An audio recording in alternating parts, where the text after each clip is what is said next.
माननीय सदस्य श्री जयराम कुमार महतो। धन्यवाद माननीय अध्यक्ष महोदय। मेरे आज का गैर सरकारी संकल्प का विषय था जो सरकारी पद रिक्त हैं उनकी भरपाई को लेकर।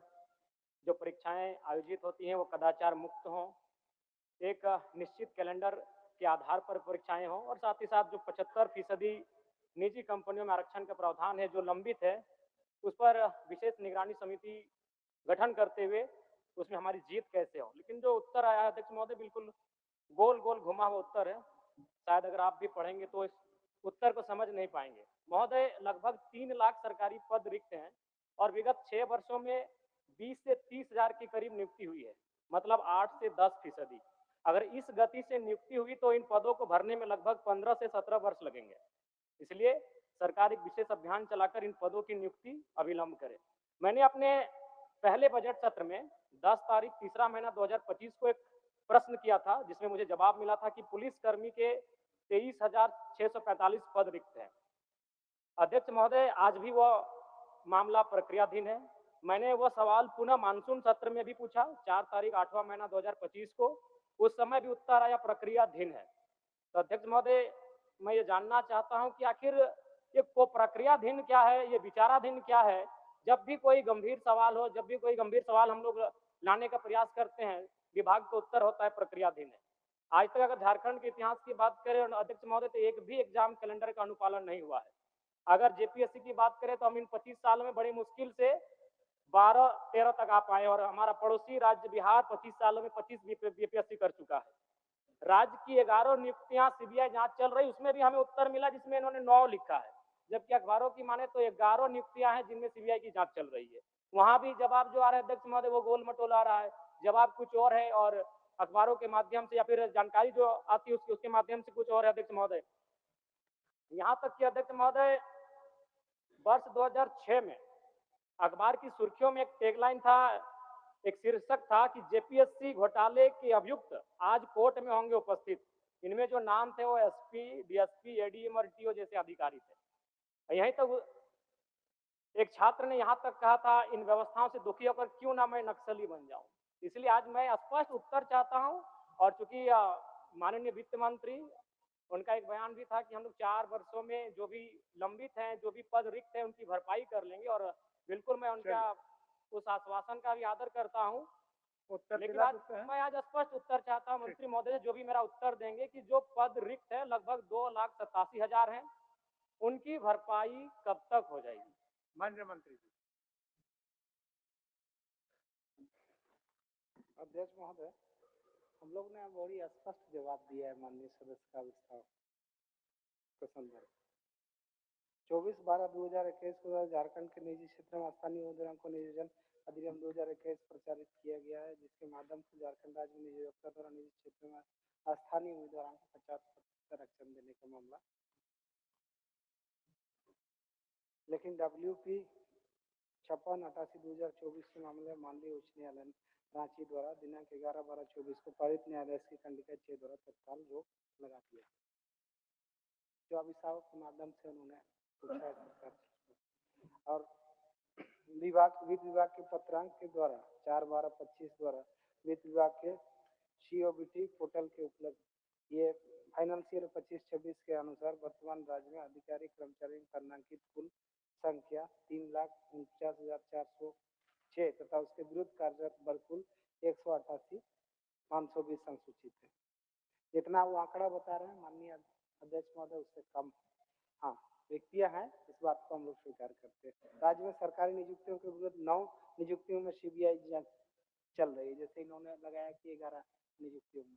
तो इस तरीके से राज्य सरकार और एक मामला इन्होंने उठाया कि विधायकों की समिति बने, उसके कम से कम 5 विधायकों की समिति बनाई जाए जो इन गंभीर विषयों पर निगरानी रखे, इनका मामला था। लेकिन राज्य सरकार के पास सरकारी रिक्त पदों को लेकर किस तरह का कोई मसला अभी लंबित नहीं है, ये बात को भी हमने स्पष्ट कर दिया और सरकार पारदर्शिता से सभी रिक्तियों पर नियुक्तियां करा रही है और नियुक्तियां बांट भी रही है। अभी हाल के दिनों में भी 10,000 के लगभग नियुक्तियों के लिए बांटा गया और भी प्रक्रियाधीन अभी CGL वाला भी परीक्षा प्रकाशित करने का कोर्ट ने निर्देशित किया, उसमें भी बहुत लोगों को होगा।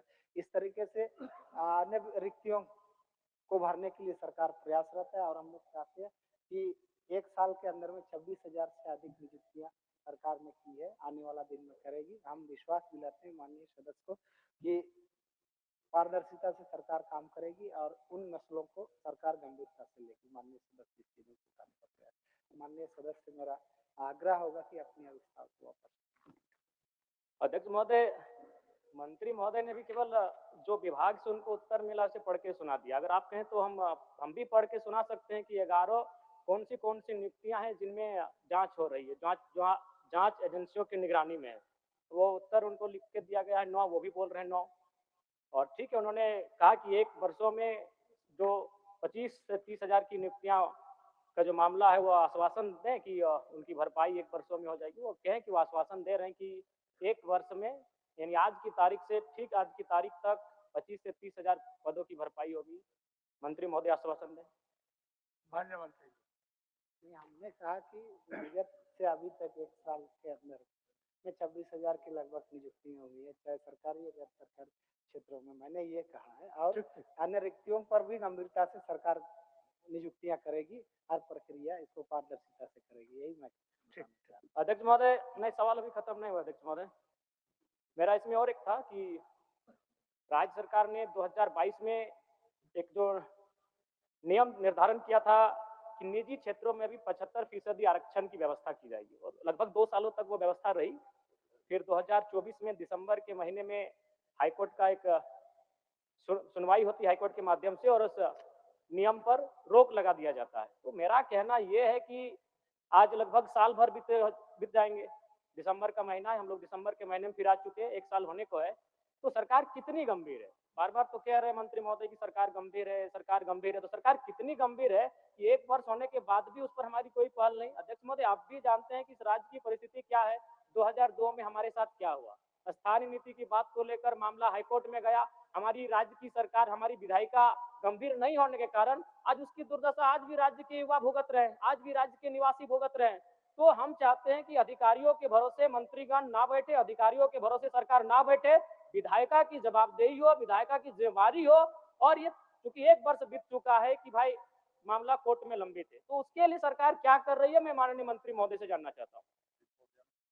माननीय मंत्री जी। यहाँ तक कोर्ट का मामला है माननीय अध्यक्ष महोदय, हम लोग जानते हैं कि उसमें सुनवाई होती है तो साक्ष्य के आधार पर कोई चीजों पर वो निर्णय करती है। कोर्ट में तो हम लोग का हस्तक्षेप नहीं है। मान लिया कोई चीजें गलतियां होती है विधायिका से या किसी भी माध्यम से, तो उसको कोर्ट में अपील के माध्यम से लोग उस पर हर पहलुओं को तो देखते हैं, उसके बाद इस पर कोर्ट के मामले में तो हम लोग कोई टिप्पणी नहीं कर सकते हैं। लेकिन माननीय सदस्य को मैं आश्वस्त करता हूँ कि जो भी रिक्तियां हैं इस राज्य के अंतर्गत विभिन्न विभागों से, उस पर नियुक्ति की प्रक्रिया सरकार तत्परता से करेगी, मैं आश्वस्त करता हूँ। माननीय सदस्य अध्यक्ष महोदय, मैं मानता हूं कि कोर्ट में, न्यायालय में विधायिका का हस्तक्षेप नहीं होता है, लेकिन वो एक्टिव रहती है, एक्टिव मोड में काम करती है। अगर हम लोग केवल यही बहाना करें कि न्यायालय में विधायिका का हस्तक्षेप नहीं होता है, तो 25 साल बीत चुके हैं, हमारे पास स्थानीय नीति नहीं है, हमारे पास ढंग की नियोजन नीति नहीं है, और 25 साल बीत जाएंगे। तो इस राज्य को बनाने का मकसद, आज हम लोग वीर शिबू सोरेन आज हमारे बीच नहीं रहे, उनको हम लोग दिल से श्रद्धांजलि दिए, लेकिन केवल श्रद्धांजलि देने से नहीं होगा। उनका सपना क्या था, उनका विचार क्या था, वो तभी साकार हो जाएगा, इस राज्य के लिए नीति बनेगी। तो अगर केवल हम लोग ये कह दें कि न्यायालय, सही बात है, न्यायालय में हमारा हस्तक्षेप नहीं होता है, लेकिन यह तो करना होगा कि आप एक समिति बना दिए मंत्री के नेतृत्व में, उसमें विभिन्न दलों के विधायकों को समिति में रखें और एक निगरानी बनाकर आप उसको ध्यान में रखेंगे कि भाई इस नीति को, ये जो लंबित है मामला कोर्ट में, उसका जल्द से जल्द सुनवाई हो सके। महोदय, इस पर मैं इसलिए गंभीर हूं, और मैं व्यक्तिगत रूप से इसलिए गंभीर हूं क्योंकि मैं जिस विधानसभा से आता हूं, मैंने आपको उस दिन भी कहा था अध्यक्ष महोदय कि विगत 1 महीना 1.5 महीना में मेरे विधानसभा से लगभग 15-16 नौजवान विदेशों से, प्रदेशों से डेथ होकर आए हैं, और विजय कुमार उनकी तो डेथ बॉडी आज भी नहीं है, क्योंकि ये विधानसभा का प्रोटोकॉल नहीं है वीडियो ऑडियो को दिखाना। अगर आप सुनेंगे तो आप भी रो देंगे अध्यक्ष महोदय। जब उसको गोली लगी सऊदी अरबिया में, उस व्यक्ति ने मरते मरते अपनी पत्नी को व्हाट्सएप में वॉइस नोट किया कि मैया के मैया हम नाय बचबो, हमरा गोली लाग गेलो, पानियो नहीं मिलल, हम 1 घंटा से यहाँ रोडवा में पड़ल लियो, अपन फोटोआ भेज रही खींच के, एटे देख लिए हमारे एटे आखिरी फोटो लगो। ये दुर्दशा है। इसलिए केवल प्रक्रियाधीन है, विचाराधीन है, इस बात को लेकर कौन संतुष्ट होगा अध्यक्ष महोदय, एक नहीं। और अगर मैं भगोदर को जोड़ लूं, बिशुनगढ़ को जोड़ लूं, बरकट्टा को जोड़ लूं, पीरटाड़ को जोड़ लूं, टुंडी तोप्याची को जोड़ लूं, अगर गोमिया को जोड़ लूं, तो लगभग मैंने डेटा निकाले अध्यक्ष महोदय, 70-74 नौजवानों का डेथ विदेशों में और अन्य राज्यों में क्यों हुआ? वो रोजगार की तलाश में गए थे, वो अधिकारी बनने नहीं गए थे, वो इंजीनियर, डॉक्टर, वकील बनने नहीं गए थे, वो मजदूर बनने गए थे, और मजदूर बनने के क्रम में वहां वो मर जाते हैं। ये हमारे राज्य का दुर्भाग्य है। इसीलिए मैं चाहता हूं कि इन मुद्दों पर राज्य सरकार गंभीर रहे, इसीलिए मैं चाहता हूं कि इन मुद्दों पर माननीय मंत्री गंभीर रहे और एक समिति का निर्माण करे और बिल्कुल वो निगरानी में रखे। न्यायपालिका अलग होती है, विधायिका अलग होती है, लेकिन वो निगरानी रख सकती है। इसलिए मैं आग्रह करता हूं कि वो आश्वस्त करे कि ये जो मामला कोर्ट में लंबित है उसमें राज्य सरकार गंभीर होकर उसको निगरानी में रखेगी। जयराम जी, इसी सुझाव के साथ अपना अभिस्ताव वापस लिए। तो आप जो सुझाव दिए माननीय मंत्री जी को वो तो ग्रहण किए, इसी के साथ माननीय मंत्री जी कह दे अपने मुझे पुनः एक बार आश्वासन। अच्छा, एक बार बोल दीजिए माननीय मंत्री जी, अध्यक्ष महोदय, एक बार बोल दीजिए। माननीय सदस्य ने जिन सूचनाओं को सदन के सामने अभिस्ताव के माध्यम से रखा है, सरकार ग्रहण करती है और इस पर आने वाला दिन में निश्चित कार्रवाई। ठीक है अध्यक्ष महोदय, मैं इस विश्वास के साथ कि जितने भी रिक्त पद हैं उनकी भरपाई ससमय होगी, जो भी कैलेंडर सरकार के द्वारा निर्धारित किए जाएंगे उनका अनुपालन होगा, जो लोग अगर परीक्षाओं में कदाचार होता है और जो दोषी होते हैं उन पर कार्रवाई होगी, और साथ ही साथ जो 75% निजी कंपनियों में भी आरक्षण का मसला है उस पर सरकार गंभीरता पूर्वक निगरानी करते हुए उसमें हमारी जीत कैसे हो और 2002 में हमारे साथ जो हुआ है वो घटना, वो पुनरावृत्ति दोबारा दोहराई ना जाए, ये कार्य सरकार करेगी। मैं इसी विश्वास के साथ, इसी उम्मीद के साथ अपने अभिस्ताव प्रस्ताव को वापस लेता हूं। धन्यवाद।